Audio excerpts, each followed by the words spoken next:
Hello everyone, welcome to GK in shorts. हम लोगों ने 2 लेक्चर एथिक्स में कंप्लीट कर लिए हैं।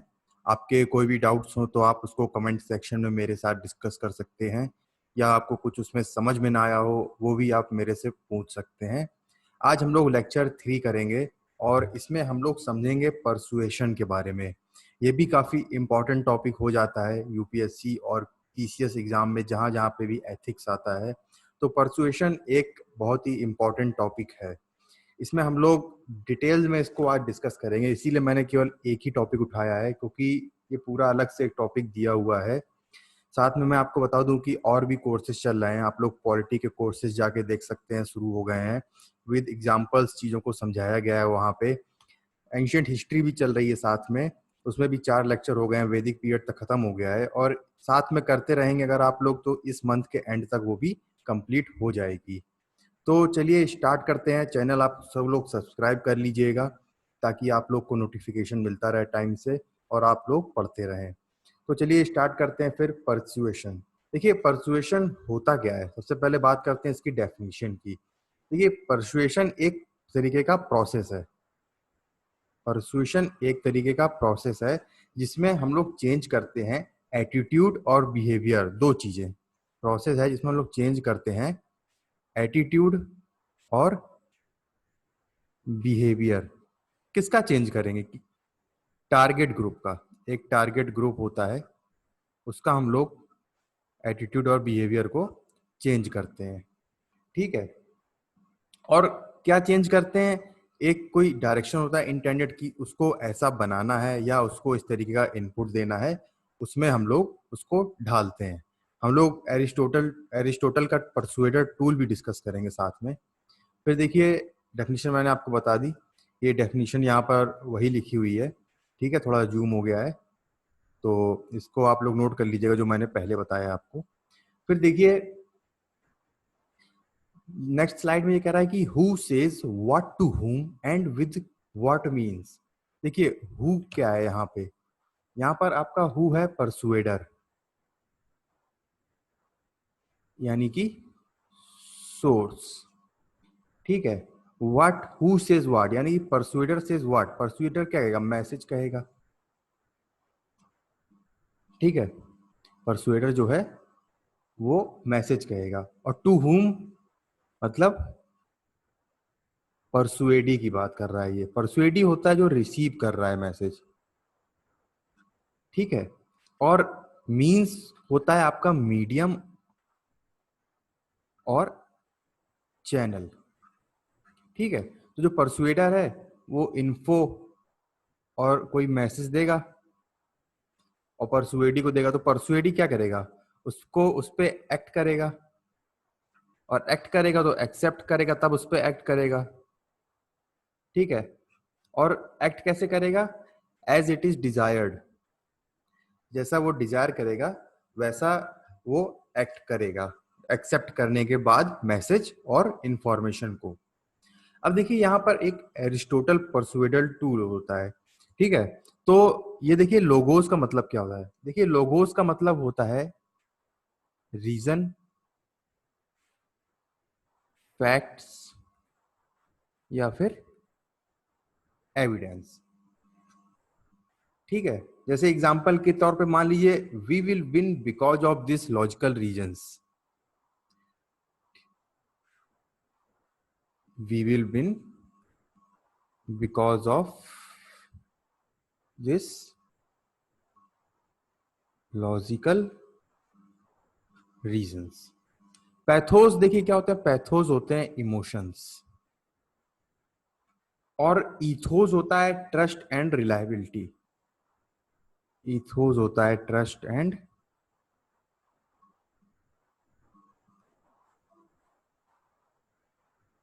रिलायबिलिटी। तो ट्रस्ट एंड रिलायबिलिटी में देखिए आप लोग कैसे समझेंगे? We believe that we will win. ये ट्रस्ट और रिलायबिलिटी बताता है कि we believe that we will win. ठीक है। अब हम लोग डिस्कस कर लेते हैं कि क्या फैक्टर्स होते हैं और क्या कैरेक्टरिस्टिक होती हैं परसुएशन की। हम लोग डिस्कस कर लेते हैं कैरेक्टरिस्टिक्स। तो अगर हम लोग पहली कैरेक्टरिस्टिक की बात करें परसुएशन की, तो देखिए परसुएशन जो होता है वो इन्वॉल्व करता है यूज ऑफ कम्युनिकेशन। और कम्युनिकेशन जो होते हैं वो दोनों तरीके के हो सकते हैं, वर्बल भी हो सकता है और नॉन वर्बल भी हो सकता है। कम्युनिकेशन दोनों तरीके से हो सकते हैं। तो ये पहला कैरेक्टरिस्टिक है।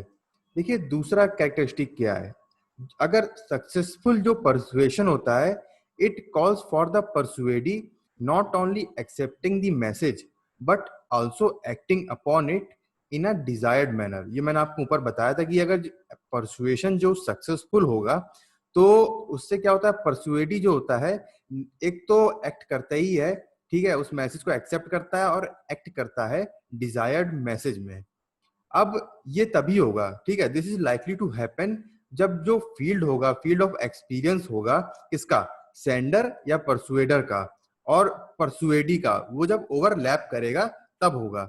ध्यान रखिएगा, ये तभी होगा जब जो ओवरलैप करेगा, जब field of experience of sender और परसुएडी वो ओवरलैप करेगा, ठीक है। और when this happens the chances of discrepancy, जब ऐसा होगा तो डिस्क्रिपेंसी के चांसेस दो होंगे between the intended and perceived, जो intended और perceived के बीच में होंगे वो कम हो जाएंगे, ठीक है, और लाइकलीहुड बढ़ जाएंगे कि वो उसका मैसेज को एक्सेप्ट कर लेगा। अगर मिसमैच हो गया, ओवरलैप नहीं हुआ, मिसमैच हो गया, तो मिसकम्युनिकेशन ज्यादा होगा। अब इसको एग्जांपल समझते, दूसरे ओवरलैप कैसे होगा और कैसे नहीं होगा, मिसमैच कैसे होगा, पहले इसको जानते हैं। देखिए मान लीजिए कोई अगर पंजाबी है, उसको अगर तमिलनाडु में पोस्ट कर देंगे, ठीक है, अगर कोई पंजाबी बंदा है और उसकी पोस्टिंग कर दें तमिलनाडु में, ठीक है, तो देखिए चांसेस ऑफ कम्युनिकेशन तो मिसकम्युनिकेशन तो बढ़ जाएंगे ना यहाँ पे। तो वही चीज है। तो region, religion and caste barrier ये प्रोसेस को इम्पीड कर देते हैं परसुएशन को, ध्यान रखिएगा। रिलीजन,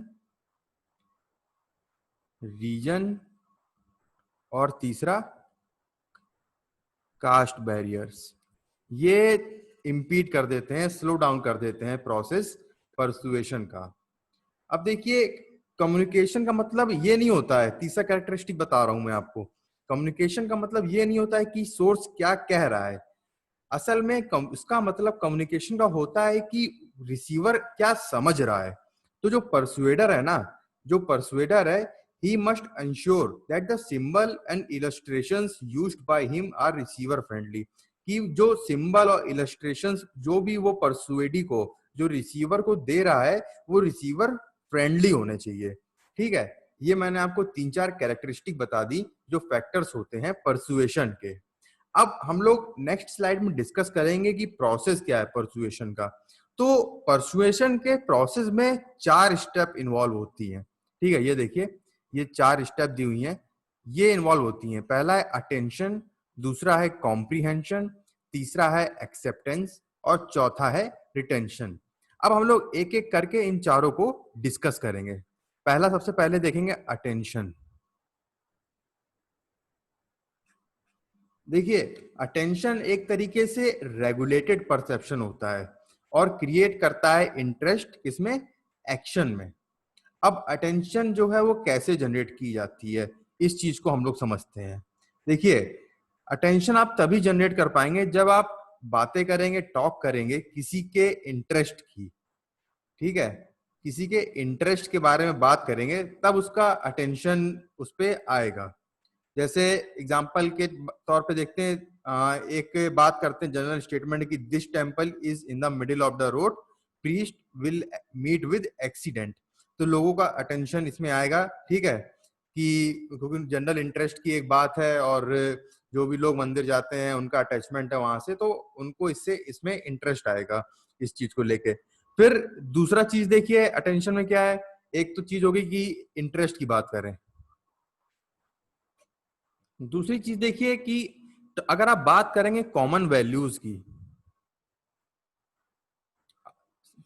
कॉमन वैल्यूज को लेकर के बात करेंगे तब इंटरेस्ट आएगा उसको, अटेंशन उसको आएगी। और तीसरा क्या है, अगर आप लोग क्रिएट करेंगे कुछ यूनिकनेस, यूनिकनेस क्रिएट करेंगे तब अटेंशन इसमें आएगी। जैसे कि हम अगर बोल देंगे कि एक नया प्लेस देंगे टेम्पल के लिए विच हैज ग्रेटर सैंक्टिटी, तो हमने एक यूनिक बात कर दी है और इंटरेस्ट की भी है लोगों के, और कॉमन वैल्यूज भी इन्वॉल्व है उसमें। तो देखिए तीनों ही चीजें हैं यहाँ पर, तीनों ही चीजें मिल रही हैं। वेन डायग्राम से समझते हैं, यहाँ पर देखिए तीनों ही चीजें मिल रही हैं हमको। हमको इंटरेस्ट भी मिल रहा है, ठीक है, हमको मिल रही है कॉमन वैल्यू भी, और एक यूनिकनेस भी क्रिएट हो रही है। तो इस तरीके से ये अटेंशन जो है एक पार्ट है परसुएशन का। चलिए अब नेक्स्ट बात करते हैं प्रोसेस कॉम्प्रिहेंशन का। कॉम्प्रिहेंशन का मतलब क्या होता है, इसको भी हम लोग डिटेल से समझ लेते हैं।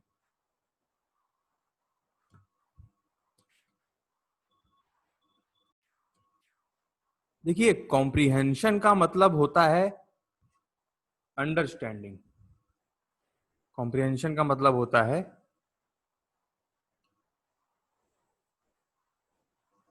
अंडरस्टैंडिंग। अब जो मैसेज होता है, ठीक है, जो मैसेज होता है वो हमारा आइडिया सेंट्रिक होना चाहिए, उसमें कुछ आइडिया होना चाहिए। तो हम लोग बोलते हैं मैसेज जो है आइडिया सेंट्रिक होना चाहिए रेदर देन वर्ड सेंट्रिक, की कुछ भी बता दिया, कुछ भी बोल दिया। अब एक बात ध्यान रखिएगा कि मैसेज देते हुए आप लोग डोंट बी टू आर्टिकुलेटिव, ठीक है। लोकल लैंग्वेज जो होती है ना, वो हमेशा बेस्ट होती है। और आप लोग यूज करिए एग्जांपल्स का, इलस्ट्रेशंस का, ग्राफिकल प्रेजेंटेशन, सिंबल, जो कि रिसीवर को समझ में आए। ये चीज आती है कॉम्प्रिहेंशन में। अब देखिए तीसरे की बात करते हैं, एक्सेप्टेंस। एक्सेप्टेंस का मतलब होता है कि तभी एक्सेप्टेंस ज्यादा होगा अगर आप लोग उसके बारे में बात कर रहे हैं, उसकी यूटिलिटी और सेंटर वैल्यू की, तब एक्सेप्टेंस जो है ज्यादा होगा। और रिटेंशन क्या होगा, रिटेन कैसे कर पाओगे आप परस्यूएडी को, जब रेगुलर इंजेक्शन दिया जाएगा आइडिया का, रेगुलर इंजेक्शन दिया जाएगा आइडिया का, तब जाकर के कहीं पे ये चीज होगी कि परसुएशन जो होगा वो इम्पैक्ट ज्यादा बनाएगा। अब इसको एग्जांपल से देखते हैं कि जैसे मान लीजिए पेरेंट्स जो हैं वो हम लोग से कहते रहते हैं कि बी पंक्चुअल, ठीक है, डू हार्ड वर्क। तो ये आता है आपका रिटेंशन में। तो ये चार प्रोसेस थे परसुएशन के। अब देखिए अगर परसुएशन सक्सेसफुल करना है, ठीक है, परसुएडी को मैसेज पहुंचाना है, तो कुछ बैरियर्स होते हैं। जैसे सिमेंटिक बैरियर हो गया, एक बैरियर होता है उसको बोलते हैं सिमेंटिक बैरियर। अभी हम देख लेंगे क्या होता है ये सिमेंटिक बैरियर। और एक होता है फिजिकल बैरियर, फिजिकल बैरियर। ये दो चीजें होती हैं, ठीक है। अब हम लोग समझते हैं कि क्या होता है सिमेंटिक बैरियर। देखिए सिमेंटिक बैरियर तब अराइज करता है, सिमेंटिक बैरियर तब अराइज करता है जब कोई जो वर्ड होता है ना उसकी एक से ज्यादा मीनिंग होती है। यानी कि ध्यान रखिएगा, word with more than one meaning, तब ये होता है सिमेंटिक बैरियर। और कैसे अराइज कर सकता है बैरियर ये सिमेंटिक, ये बैरियर और अराइज कर सकता है अगर आप बहुत ज्यादा टेक्निकल वर्ड्स का यूज करते हैं, तब ये सिमेंटिक बैरियर जो है वो आ जाता है। फॉरेन वर्ड्स का आप लोग यूज कर रहे हैं लैंग्वेज में, ठीक है। और देखिए कैसे सिमेंटिक बैरियर होता है कि because of discrepancy between what we speak और जो हमारा नॉन वर्बल बिहेवियर होता है हम लोग डेमोन्स्ट्रेट करते हैं, ठीक है। जैसे सरकाजम देते हैं ना हम लोग, एग्जांपल देखिए सरकाजम जैसे हम लोग करते हैं कि हम लोग बोल कुछ हो रहे हैं और रहे होते हैं, और हमारा जो नॉन वर्बल बिहेवियर होता है वो डिफरेंट होता है। तो ये आते हैं हमारे सीमेंटिक बिहेवियर में। अब दूसरा जो बिहेवियर मैंने आपको बताया था, एक आता है फिजियोलॉजिकल बैरियर, जो है वो है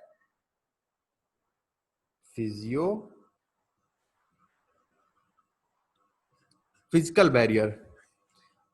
इसको आप लोग फिजियोलॉजिकल नहीं, फिजिकल बैरियर था, या फिर आप बोल सकते हैं इसको साइकोलॉजिकल बैरियर, ठीक है, साइकोलॉजिकल बैरियर। तो साइकोलॉजिकल बैरियर देखिए क्या होते हैं, जो रिसीवर्स क्या क्यों अराइज करते हैं ये? तो जो रिसीवर्स की वैल्यूज, एटीट्यूड्स और एथिक्स होते हैं ना, जब वो कॉन्फ्लिक्ट करते हैं परसुएडर्स के साथ, ध्यान से सुनिएगा, एग्जाम्पल भी देता हूं फिर इसके बाद मैं आपको। जो रिसीवर, जैसे मान लीजिए एक पर्सन ये है ए और एक पर्सन है बी, ठीक है, ये है, ये मैसेज दे रहा है, ये इसको ज्ञान दे रहा है और ये ज्ञान ले रहा है बी वाला, मोटे मोटे भाषा में हम लोग समझते हैं इसको। तो इस बी जो ज्ञान ले रहा है, इसकी मान लीजिए वैल्यूज, एटीट्यूड और एथिक्स इसका अलग है, ठीक है, और इसका वैल्यू, एटीट्यूड और एथिक्स, इसका वैल्यू V1 है, इसका A1 है एटीट्यूड, और एथिक्स इसका E1 है, इसका वैल्यू A2 है, इसका एटीट्यूड A2 है और एथिक्स A2 है। तो देखिए दोनों अलग अलग है इनके चीजें, ठीक है। अब जब ये इसको ज्ञान देगा तो इसको समझने में कॉन्फ्लिक्ट होगा, क्योंकि इसके पास V1 A1 E1 है और इसके पास V2 A2 E2 है, जहां पर V वैल्यू है, A एटीट्यूड है और E एथिक्स है। तो अब जब ये ज्ञान लेगा बी वाला ना, तो इनके अंदर कॉन्फ्लिक्ट होगा। तो एग्जाम्पल से समझिए, मान लीजिए फादर है और सन है, तो फादर परसुएडर है और सन परसुएडी है, और तो फादर बोल रहे हैं कि ओवर यूज कॉस्मेटिक्स का मत करो, लेकिन ये जो बी है ये नहीं मानेगा, ये बोलेगा नहीं यार मेरे को तो करना चाहिए, मुझे तो लगता है कि ये सही है और मेरे अकॉर्डिंग मेरी वैल्यूज, एटीट्यूड और एथिक्स राइट है। तो देखिए यहाँ पे कॉन्फ्लिक्ट हो रहा है, तो ये बोलते हैं साइकोलॉजिकल बैरियर है ये, ठीक है, ध्यान रखिएगा एग्जाम्पल से। फिर देखिए दूसरा जो साइकोलॉजिकल बैरियर होता है वो अराइज करता है बिकॉज ऑफ इनसिक्योरिटीज, इनसिक्योरिटीज की वजह से अराइज करता है। और इनसिक्योरिटीज में क्या होता है? आई कांटेक्ट, ठीक है, स्माइल हो गया, ये चीजें होती हैं साइकोलॉजिकल बैरियर में, तो इनको आप रिमूव करेंगे तो अच्छा होगा। अब देखिए जो फिजिकल बैरियर है वो इंक्लूड करता है various kind of disturbances in external environment which hamper the process of communication, ठीक है। जो फिजिकल बैरियर जो होते हैं वो इंक्लूड करते हैं various kinds of disturbance external environment में, और जो जो हैम्पर करते हैं कम्युनिकेशन का प्रोसेस। तो अगर हम लोग रिडिजाइन कर लें एनवायरनमेंट को और इन सभी फिजिकल बैरियर को, तो हम लोग इन चीजों का ध्यान रख सकते हैं। अब हम लोग नेक्स्ट चीज जो पढ़ेंगे, देखिए सिमेंटिक बैरियर हम लोगों ने कंप्लीट कर लिया, ठीक है। आते हैं नेक्स्ट टॉपिक में। अब देखिए नेक्स्ट टॉपिक कहता है, इसमें मैं आपको बताऊंगा कि जो सोर्स होता है, रिसीवर होता है, और मैसेज कैरेक्टरिस्टिक, और मैसेज की जो कैरेक्टरिस्टिक्स होती है ना, जो इन्फ्लुएंस करती हैं परसुएशन के प्रोसेस को, तो वो कैसे करती हैं, इसको मैं यहाँ पे आपको पूरा डिटेल में समझा दूंगा। तो देखिए यहाँ पे देखिए परसुएशन जो होता है, ठीक है, वो 3 पार्ट में है। एक सोर्स, ठीक है, पहला सोर्स होता है, सोर्स के अंदर होती है क्रेडिबिलिटी, पावर और अट्रैक्टिवनेस, ठीक है, अट्रैक्टिवनेस होता है सोर्स के अंदर। फिर दूसरा होता है रिसीवर, और थर्ड होता है मैसेज, ठीक है। तो आज हम लोग जो पहला पार्ट है सोर्स में क्रेडिबिलिटी, पावर और अट्रैक्टिवनेस, इसको डिस्कस कर लेंगे। और बाकी दो चीजें हैं, मैसेज है वो भी काफी बड़ा है, और रिसीवर है, उसको हम लोग नेक्स्ट लेक्चर में कवर करेंगे। 2 लेक्चर में हम लोग पूरा परसुएशन को डिटेल में समझेंगे विद एग्जांपल्स, ठीक है। अब देखिए सबसे पहले बात करते हैं क्रेडिबिलिटी की। क्रेडिबिलिटी होता क्या है? देखिए जो क्रेडिबल सोर्स है, अगर सोर्स क्रेडिबल होगा वो हमेशा इनवाइट करेगा ग्रेटर अटेंशन, और जो परसुएशन होगा, ठीक है, ग्रेटर अटेंशन और परसुएशन को हमेशा इनवाइट करेगा अगर क्रेडिबल सोर्स होगा। क्यों? इसलिए वो करेगा कि हम लोग को सोर्स अगर क्रेडिबल कंसीडर करेंगे तो हम लोग मोस्ट फ्रिक्वेंटली अपने आप को उस पर एक्सपोज कर पाएंगे, सोर्स को, जो कि ऑथेंटिक होगा। इसलिए अब जितना ज्यादा क्रेडिबल होगा, the more credible is the source, the more likely it is that we are less likely to question the issues। हम लोग बहुत कम क्वेश्चंस कर पाएंगे, इश्यूज को रेज कर पाएंगे by source, even when they are debatable, as we are convinced, हम लोग कन्विंस होंगे कि जो सोर्स है he knows more than us, ठीक है। अगर क्रेडिबिलिटी है सोर्स की, कि हम लोग उसके इशू को कम क्वेश्चन कर पाएंगे, क्योंकि वो हम लोग से ज्यादा जानता है और ज्यादा रेशनल है, तो सोर्स यहाँ पे क्रेडिबल होगा। तो देखिए क्रेडिबिलिटी को मैं यहाँ पे एक एग्जांपल से समझाता हूँ। एक स्लीपर इफेक्ट होता है, एक स्लीपर इफेक्ट होता है। अब देखिए स्लीपर इफेक्ट में क्या होता है, देखिए इस एक्सिस में हम लोग लेते हैं टाइम। देखिए इसको नेक्स्ट पेज में समझते हैं आराम से। देखिए स्लीपर इफेक्ट को मैं यहाँ पे आपको समझाता हूँ।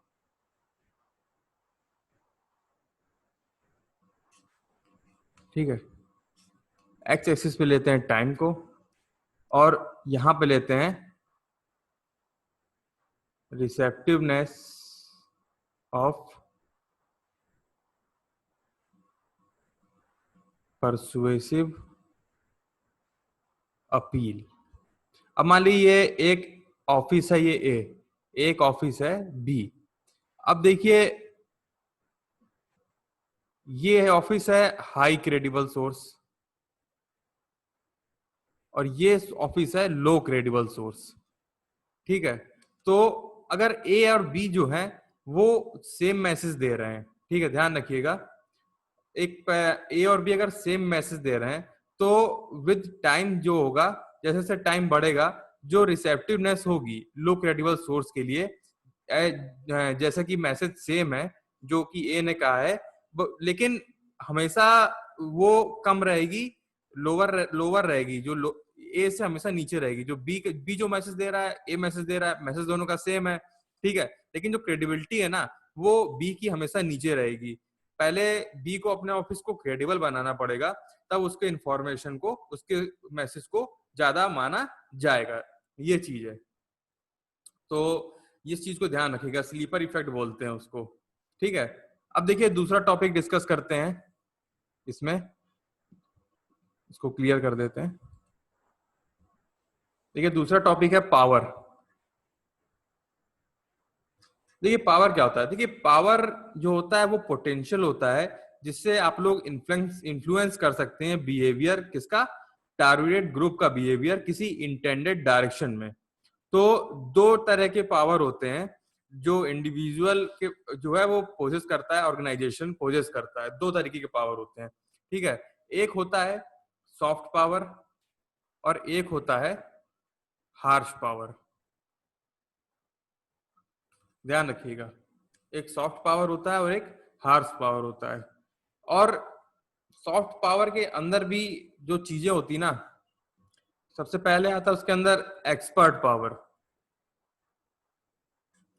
एक्सपर्ट पावर क्या होती है, देखिए ये बेस्ड होती है किसी की क्रेडिबिलिटी पे और परसीव्ड एबिलिटी में किसी एरिया में। ध्यान रखिएगा, किसी की क्रेडिबिलिटी किसी स्पेसिफिक एरिया में बहुत ही एक्सपर्ट होता है वो, उस पे ये एक्सपर्ट, वो ये होती है एक्सपर्ट पावर। एग्जाम्पल इसका आप जैसे मान लीजिए, हाँ एक्सपीरियंस्ड सर्जन, एक्सपीरियंस्ड सर्जन है, ठीक है, वो इसके अंदर आता है। फिर देखिए दूसरा सॉफ्ट पावर में आता है रिफरेंट पावर। ये बेस्ड होती है किसी और की लाइकिंग्स और एडमायरेशन पे, किसी और की लाइकिंग्स और एडमायरेशन पे। तो एग्जांपल के तौर पे मान लीजिए अमिताभ बच्चन है, ठीक है। फिर देखिए ये सब सॉफ्ट पावर के पार्ट है। फिर तीसरा है इसमें इंफॉर्मेशन पावर। इंफॉर्मेशन पावर में ये बेस्ड होती है नॉलेज और इंफॉर्मेशन के ऊपर, इंफॉर्मेशन के ऊपर किसी टॉपिक पे जिसके पास होती है, ठीक है। जैसे मान लीजिए एग्जांपल के तौर पर अगर हम बोलते हैं कि I saw plane crash so I only know about it, तो ये इंफॉर्मेशन पावर हो गई। और देखिए हार्श पावर में क्या आती है, देखिए हार्श पावर में आती है रिवॉर्ड पावर और दूसरा आता है कोएर्सिव पावर।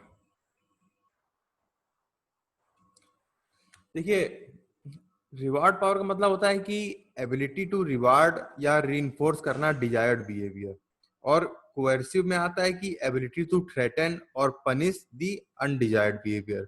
तो जो रिवार्ड और कोएर्सिव पावर जो है वो इन्फ्लुएंस करते हैं पीपल को to do what is desired, लेकिन people do it only because of reward और फियर ऑफ पनिशमेंट। तो ये रिजल्ट करता है इन कंप्लायंस, बट इंटरनलाइजेशन और एक्सेप्टेंस नहीं होता है, केवल कंप्लायंस होता है। तो ये जो स्ट्रेटजीज हैं they are useful for changing overt behaviour and not for changing attitude and beliefs. ठीक है, तो चेंजिंग एटीट्यूड एंड बिलीव्स मान लीजिए एग्जांपल से समझते हैं इसको भी। देखिए मान लीजिए मॉनिटरिंग किसी चीज की जरूरत है, ठीक है, मॉनिटर करने के लिए है, तो जैसे ही रिवॉर्ड खत्म होगा तो पर्सन वापस अपने ओरिजिनल बिहेवियर में चला जाता है, कोई परमानेंट वो कमिटमेंट नहीं करता है। एक बार रिवॉर्ड खत्म हो गया वो चीज मिलना तो वो वापस अपने बिहेवियर में चला जाता है और कोई कमिटमेंट नहीं होती उसकी परमानेंट। फिर तीसरा इसमें आता है इसके अंदर रिवॉर्ड, हाँ ये हो गया रिवॉर्ड पावर हो गया, कोएर्सिव पावर हो गया। फिर तीसरा आता है इसके अंदर लेजिटिमेट पावर। लेजिटिमेट पावर, इसमें क्या होता है, ये देखिए पावर जो होती है ये बेस्ड होती है on recognition and acceptance of persons authority. इसमें जो यूज होता है personal source of power, it is often more effective than the use of positional sources. ठीक है, तो ये थी आपका लेजिटिमेट पावर। अब लास्ट टॉपिक हम लोग देख लेते हैं आज का, अट्रैक्टिवनेस। ठीक है, अब देखिए परसुएडर जो फिजिकली अट्रैक्टिव होता है or perceived as likeable and we are more likely to receive counter attitudinal message from them. ठीक है, but apart from physical attractiveness, similarity and familiarity are also the important factors in the Indian context. जैसे क्या होते हैं वो चीजें, वो होती हैं caste, region, religion etcetera. These may also be the factor that influence the attractiveness of a source. तो ये तीन चीजें थी परसुएशन में जो हम लोगों ने देखी, सोर्स में क्रेडिबिलिटी, पावर और अट्रैक्टिवनेस। नेक्स्ट क्लास में हम लोग मैसेज कैरेक्टरिस्टिक देखेंगे, पूरा उसको डिटेल से जानेंगे। ठीक है, सारी साइडनेस ऑफ मैसेज समझेंगे। फिर हम लोग रिसीवर कैरेक्टरिस्टिक देखेंगे, उसमें समझेंगे कि पर्सनालिटी क्या होती है रिसीवर की, इंटेलिजेंस क्या होता है, कॉग्निटिव रूट क्या होता है परसुएशन का। ठीक है, पूरा मॉडल को उसको जानेंगे, परसुएशन मैसेज कैसे चलता है, हाई लो, पूरे उसको समझेंगे, पूरा ब्लॉक बना के ब्लॉक डायग्राम से उसको पूरा समझेंगे। फिर देखेंगे हम लोग सेल्फ परसुएशन क्या होता है, ठीक है, रेजिस्टेंस टू परसुएशन क्या होता है। फिर उसको हम लोग चैप्टर को वहां कंक्लूड करेंगे। ठीक है, तो एथिक्स का पूरा सिलेबस आप लोग को मैं कंप्लीट करा दूंगा। और आपको लेक्चर अच्छा लगा हो तो इसको वीडियो को लाइक कर लीजिएगा और चैनल भी सब्सक्राइब कर लीजिएगा ताकि आप लोग को रेगुलर अपडेट्स इसके मिलते रहें। ठीक है, ओके, थैंक यू।